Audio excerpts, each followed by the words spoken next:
So we have this concert opportunity as a way to showcase some of our literary and our musical and composition artists as a way for you to actively engage with them. If you get the opportunity to go up to our second floor, you can see all of the visual artists. You can see more of our literary and music and performing artists sort of through a video screen that you can see them reading. You can read some of their own artwork, but this is an opportunity for you to actually watch them show you their stuff. So thank you for joining us, and I hope you have a great time this evening. I would like to introduce you to our first performer. This is going to be Todd Kilgoe, and he is an emerging professional in jazz composition. With that, I want to let you know that he is a Delaware native, and in 2000, he set out to learn more about producing and recording equipment. Through that experience, it taught him that it allowed him the freedom to, quote, create sounds infinitely. So please help me welcome to the stage, showcasing his composition, Todd Kilgoe.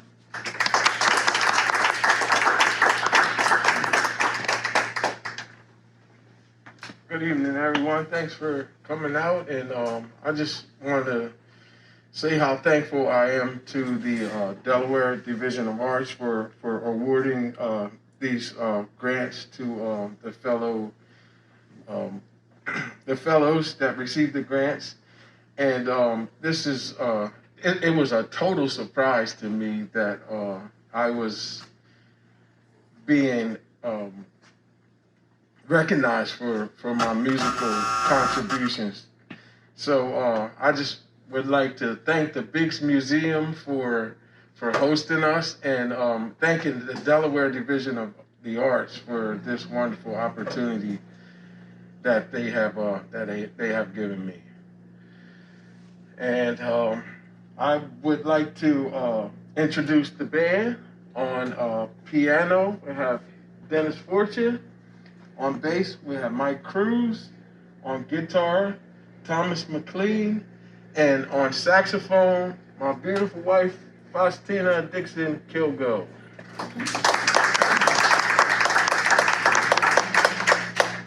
And we are now going to play some music. The first composition I want to share with you is titled Vertical Alignment.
The next composition is entitled, I'll Always Remember.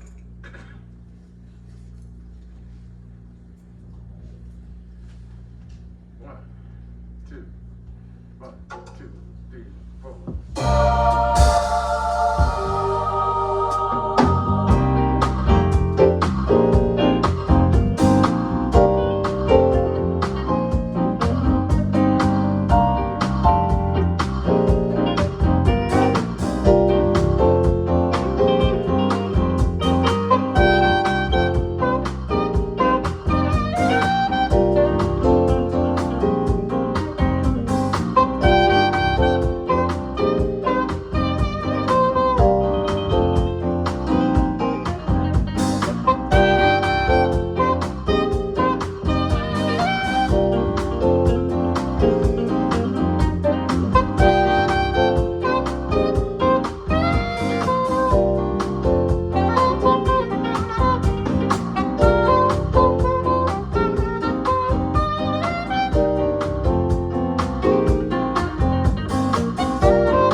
next song is entitled More.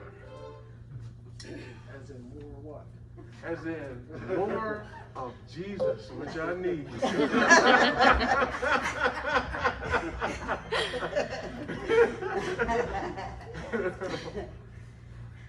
One,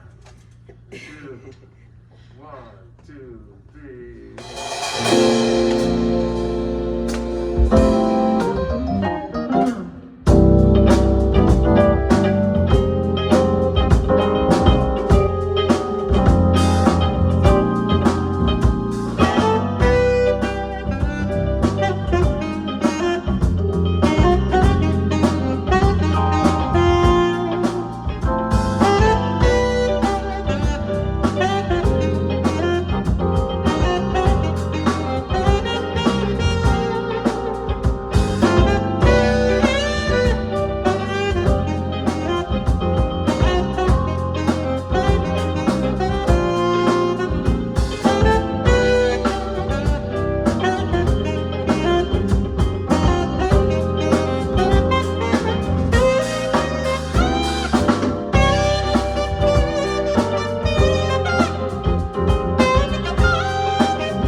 Thank you very much. I really hope that you enjoyed the music. Yeah. And thank you for all the other fellows that were awarded for this incredible time and event. This was truly amazing. Thank you so much.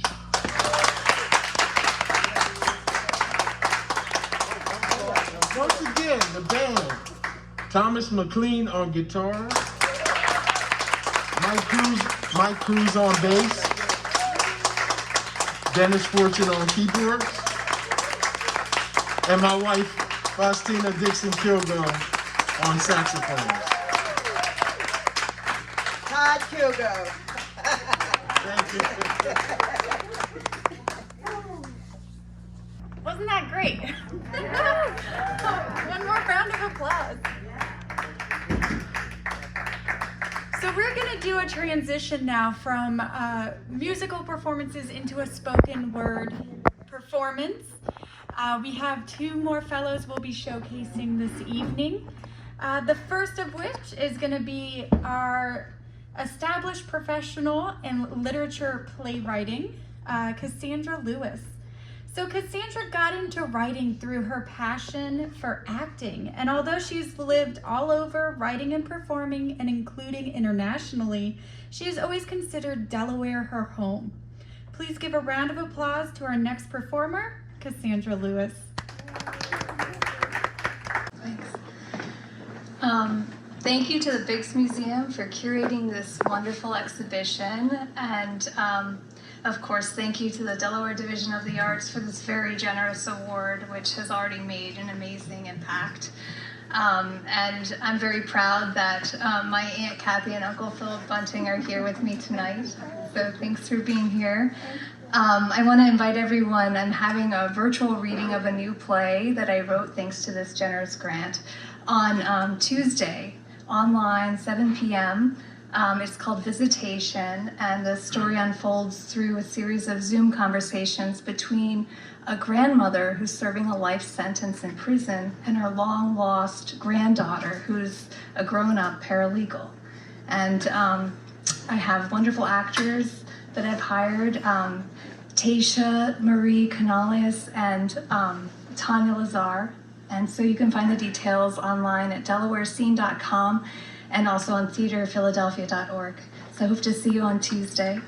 Tonight I'm going to read an excerpt of a different piece I'm working on, a solo show called Making It. It's a coming-of-age comedy about my experience trying to make it as a professional actor and failing miserably. So here's a scene from that. When I was a college freshman, 18 years old and 1,800 miles from home in the New Mexico desert, I landed a job as a personal assistant to an actor.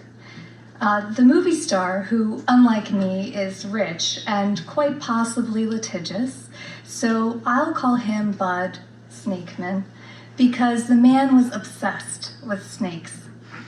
He lived on a ranch just outside of Santa Fe, and for fun, he'd capture rattlesnakes with little more than a burlap sack, a rope, and a fifth of tequila. And if he liked you, he would not terrify you with his catch of the day, as he often did to another assistant we'll call Horace.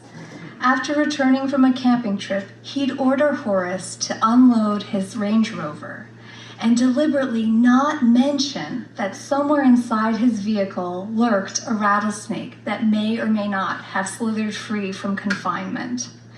I guess when you're a household name associated with big screen entertainment, the stakes for your own amusement have to be a lot higher. Bud would keep the rattlesnakes he caught during camping trips in terrariums alongside his other snakes just for a few days, and then he'd release them back into the wild. My very first assignment as Bud's personal assistant was to race to the pet store right before they closed to buy a corn snake for his 5-year-old daughter. He told me it would be part of my job to also feed snakes, except the rattlesnakes. They were off limits because they were too fast and he didn't want me to get hurt. It was bad enough I was jailbait, as he liked to call me. It would be even worse if I died. I was so flattered that he didn't want me dead.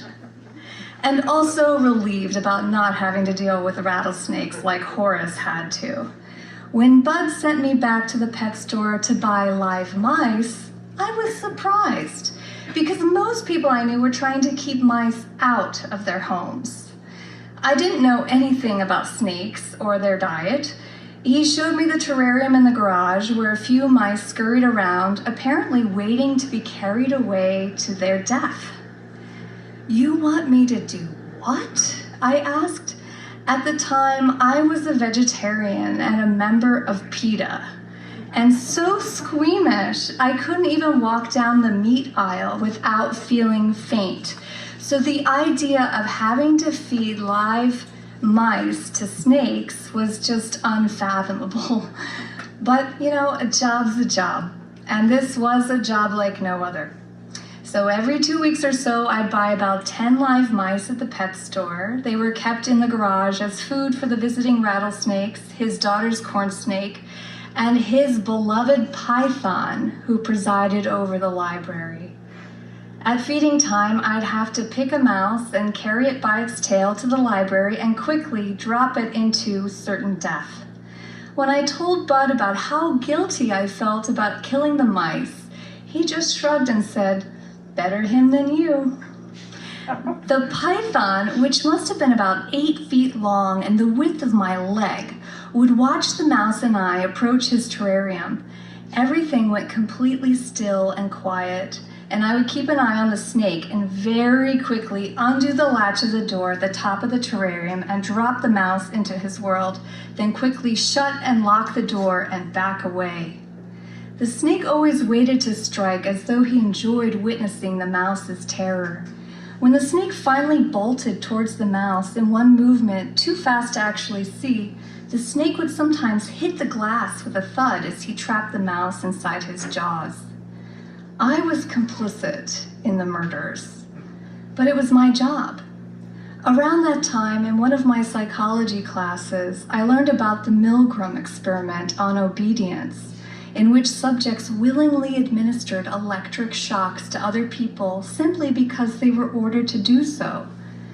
And I remember thinking, that's not me. I would never mindlessly go along with such horrific behavior, unless someone famous asked me to. I started wondering, what kind of person am I? What wouldn't I do to make it?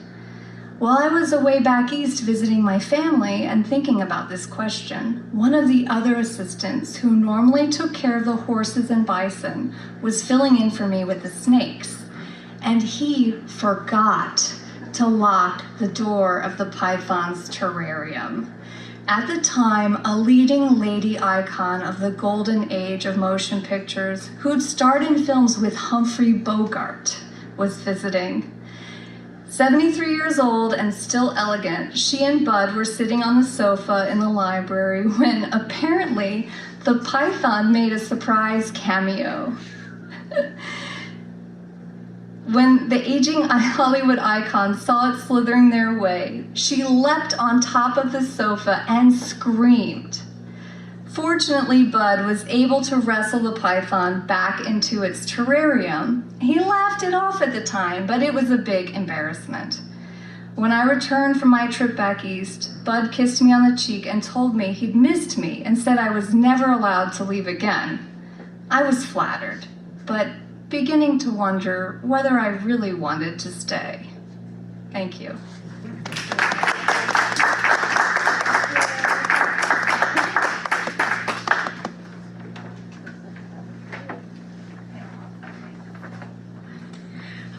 Thank you again for reading.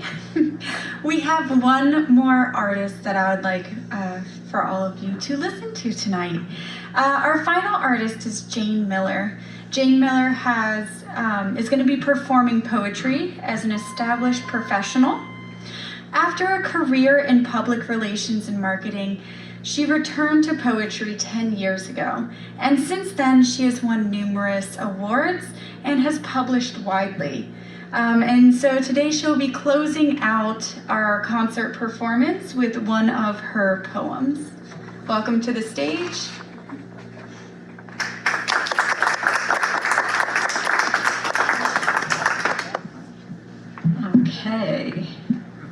let me choose which one I'm going to use then.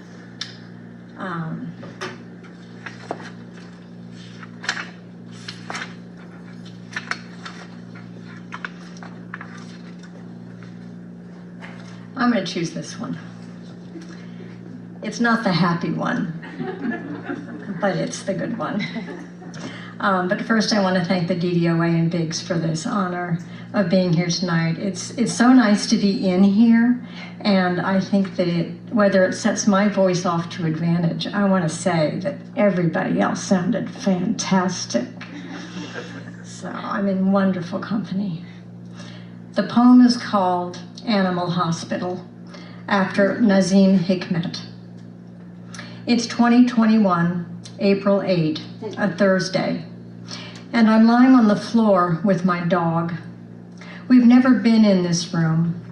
She lies on a cushioned mat, curled into herself, at rest with what is now. I didn't know I would love the mat that has worn into softness by the weight of those before. I didn't know I'd love the baseboard view, the linoleum that mimics wood, the stool with its merry-go-round wheels, the order of flip-top bin where what's no longer needed is tossed in. I didn't know I'd love the palm in the corner losing its fronds. I pluck the yellow ones and lay them in the dirt as if it is a pyre, as if I have a right in this place to put something else down that barely holds on. I didn't know, though I knew, I have this habit of wanting to improve, to make certain the uncertainty of the world, though everyone knows love is a gamble like a stray dog in a cage.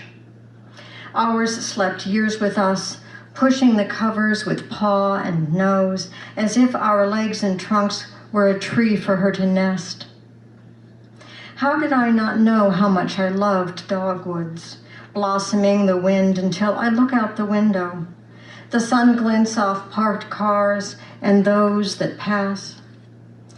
Dogs bark in other rooms, but I don't mind. Their fear does not belong to me. Their collars like love locks on a bridge, committing them to another. I never knew how much I loved the stillness of night broken by sighs in a house, and how a spare branch in fall becomes calligraphy inside the moon. And perverse, my joy at paper lanterns left to drift in a lake meant to lift spirits who stayed, who passed.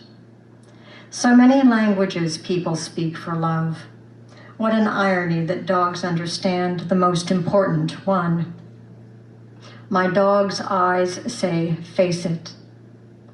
I never knew love could be an asphalt route, poorly marked, that turns gravel to gravel and darkness. I didn't think I would bear her passing for love, but I do. And I want to add a little postscript that makes this not so sad. I put a picture of Daisy, of course several of them on Facebook, when I let people know she had passed. And she got about 75 comments. And I was so pleased. But what was funnier was Mark looked at all, my husband Mark, who is here, looked at all the attention she attracted and said, I don't get nearly as many of those for my birthday. But thank you for letting me be a part of this presentation. It's been wonderful. Thanks a lot.